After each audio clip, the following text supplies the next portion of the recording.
just about to start shooting, and I'm in the middle of a sun shower, but it should pass. It's that summer thing, scorching hot, but you got a sun shower coming down. I don't know if you can see the drops coming down. I think it's slowing down. But anyway, guys, welcome to another video. So as promised, I have for you a Rosecraft Blades. This is the Bowfin. It's one of their new knives from their Modern line, which I really like. I like the direction that Rosecraft Blades is going in, because their knives are getting tougher and tougher now. When we did reviews on some of their earlier knives, the locking mechanisms in terms of their button locks weren't as strong as the new line that are coming out now.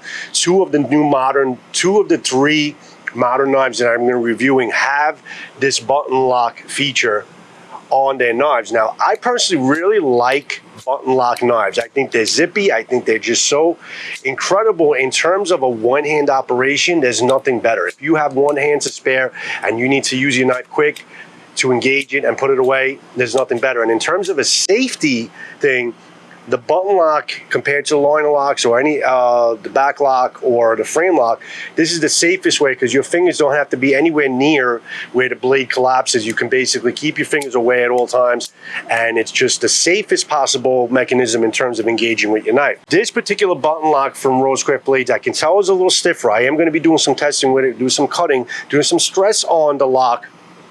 Obviously, it's not a heavy-duty knife, so you're not going to run it through its paces and, go crazy on it. But you definitely want to know that basically it's going to be able to be a good EDC for you every day. And locking mechanism on this button lock is stronger than earlier renditions. I feel like a lot of the Rosecraft Blade knives have gotten a lot tougher.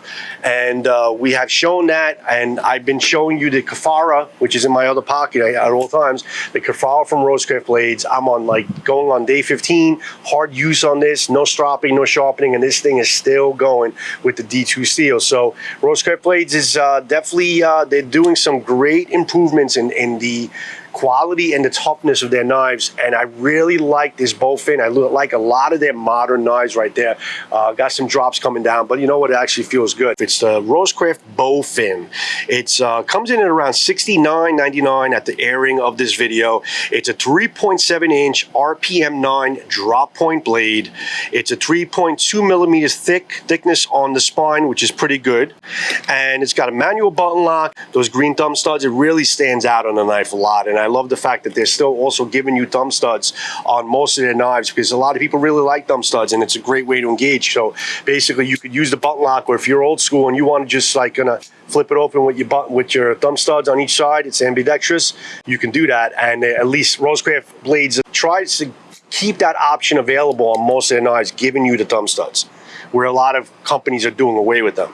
It's got really smooth ceramic ball bearings, guys. I mean, the ceramic ball bearings that Rosecraft Blades does on their knives, very smooth, butter smooth, and you couple that with the zippy button lock. I mean, this is just a fidget magnet. You want to kind of do this all day long, but it's also a soft open and close. It's not like, jarring or something like that. You can feel like it's got a smooth engagement on a knife. I just keep on doing this over and over again.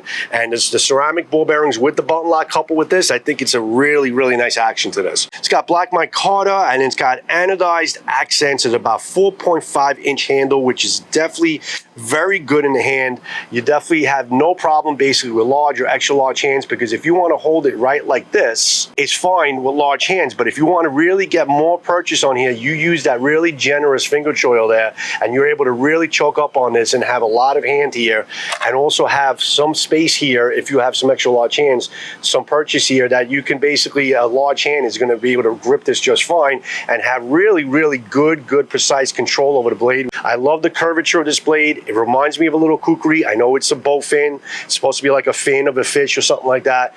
The finger choil is very generous, a nice fat blade. I love that drop point blade. Love the two-tone stonewash finish. That's becoming pretty much my favorite type of finish, because it really doesn't show scratches or blemishes as much as the shinier finish. The stonewash is just a really nice finish, but it seems to be a lot more durable when you're cutting with it every day, and the blade just keeps the beauty of the blade a lot longer with that stonewash.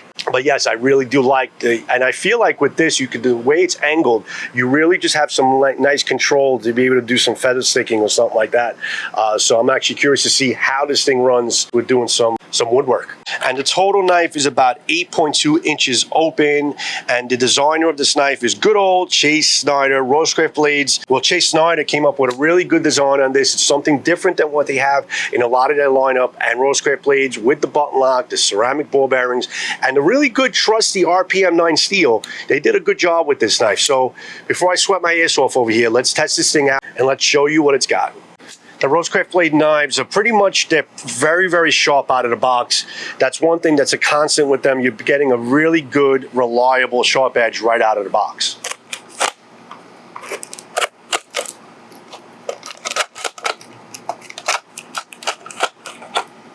These prime bottles are actually really thick plastic. I didn't realize how thick the plastic is on these prime bottles, but I mean, initial sharpness, like I said, with these knives is very good.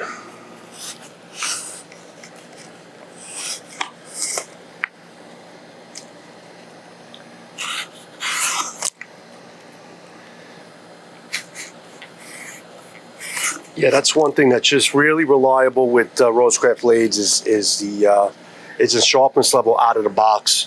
New medium I've been using lately is the carpet, and you can tell basically from a sharp knife how easily it kind of gets through the carpet. And with a knife that has dull and has been kind of, because I actually even been doing this with the Kafare after a while, and you can see it's not cutting the carpet as good as it was when it first came out of the box. But this is nice fresh edge from Rosecraft Blades.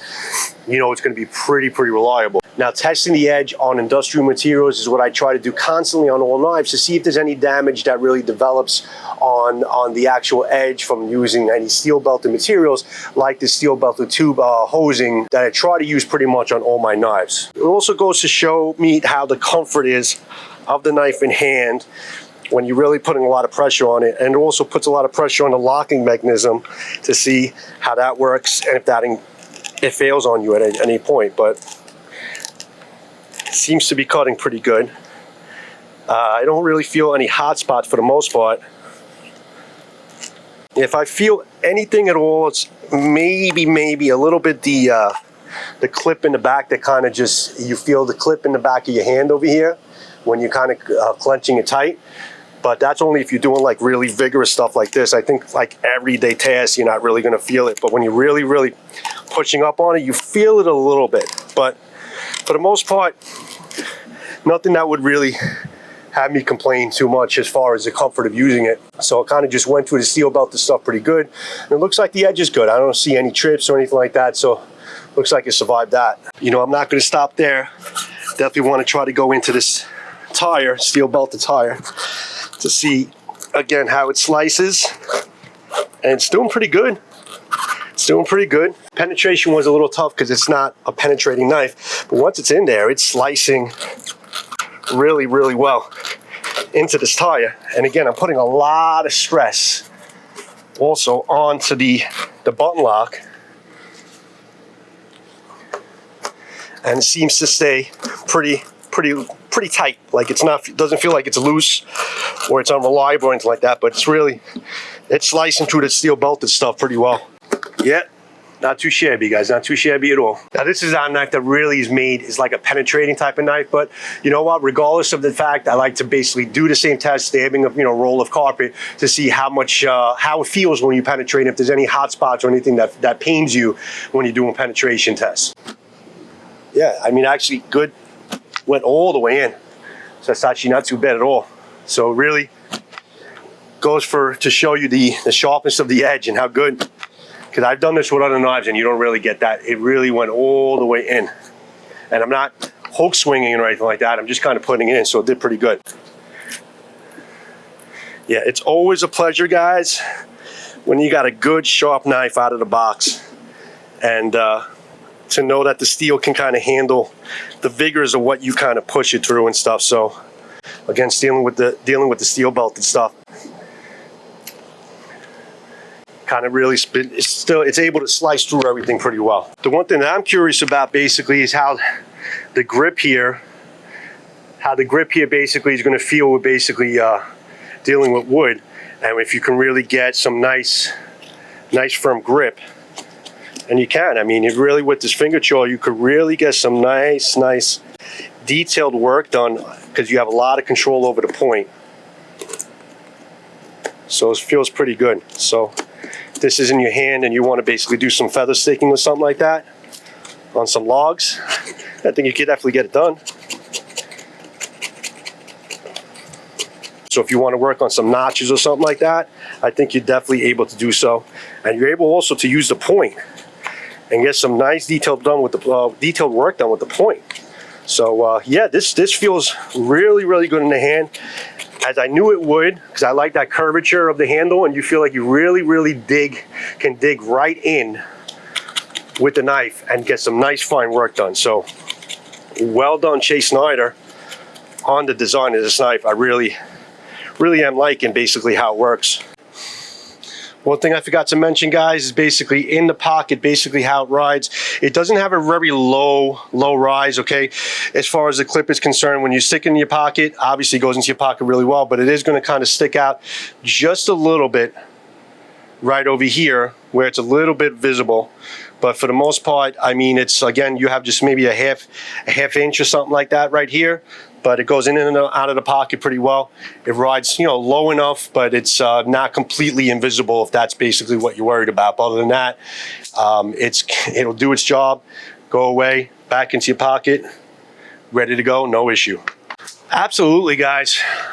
They got another winner with this bowfin, and this is my favorite, really, honestly, out of the modern knives that they sent to me. I got two more coming. I got the Eastern, and I have the Walleye from Swag. So I'm really liking basically what they're cooking up with their new set of knives. Their modern knives are pretty tough. They're very nice designs, and the RPM 9 steel is good. I went through some steel belted stuff, and I have yet to see basically any chips or any deformations of the edge. The edge kind of held up.